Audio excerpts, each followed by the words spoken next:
माँ, आप चिंता मत करो। जब तक मेरे शरीर में जान है, मैं अपने बच्चों और आपको भूखा नहीं सोने दूंगी। भले ही उसने हमें घर से निकाल दिया, लेकिन भगवान तो देख रहा है ना। बेटी, मुझे अपनी चिंता नहीं है, पर इन मासूमों का क्या कसूर था? टुन्नू इतना पत्थर दिल कैसे हो गया? माँ, मुझे भूख लगी है। पापा ने हमें क्यों भगा दिया? क्या हम अब कभी अपने घर नहीं जाएंगे? भैया रो मत, हमारी माँ है ना, वो हमारे लिए कुछ न कुछ खाने को जरूर लाएगी।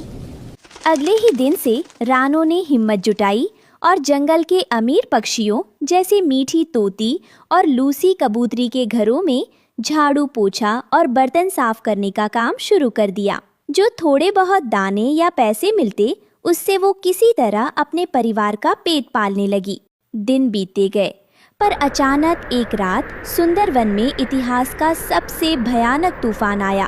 तेज हवाओं ने पेड़ों को उखाड़ फेंका, सारे फलदाना बह गए, जंगल में अकाल पड़ गया।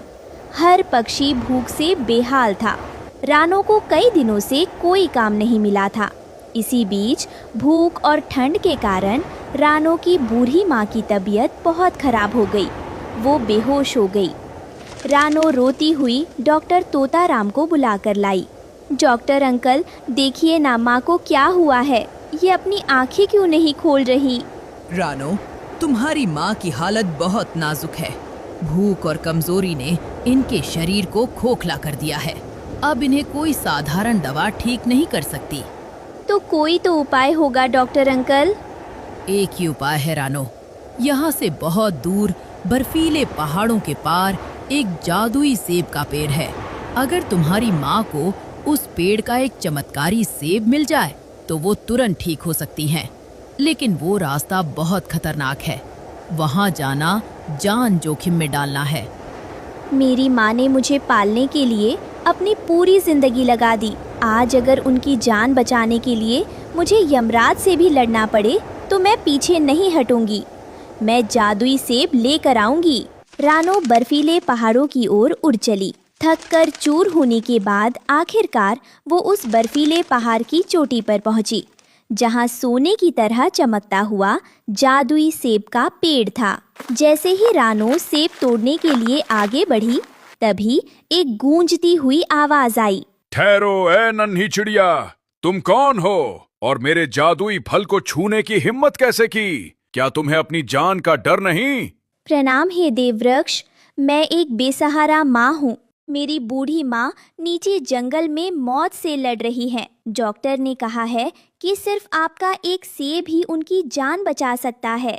दया, मैं इतनी आसानी से किसी को फल नहीं देता। तुम्हें मेरे 3 सवालों के सही जवाब देने होंगे। अगर तुम हार गई तो तुम यही बर्फ बन जाओगी।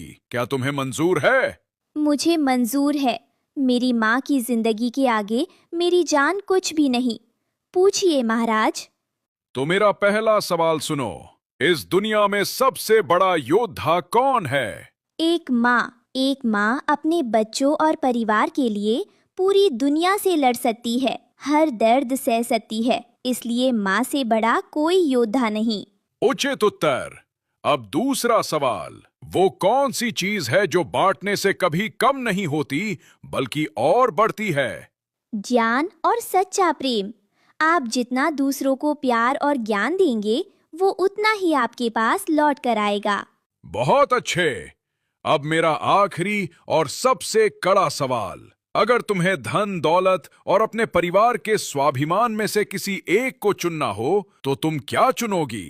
मैं अपने परिवार का स्वाभिमान चुनूंगी। बिना स्वाभिमान के महल भी एक पिंजरा है और स्वाभिमान के साथ एक पेड़ की डाली भी स्वर्ग है।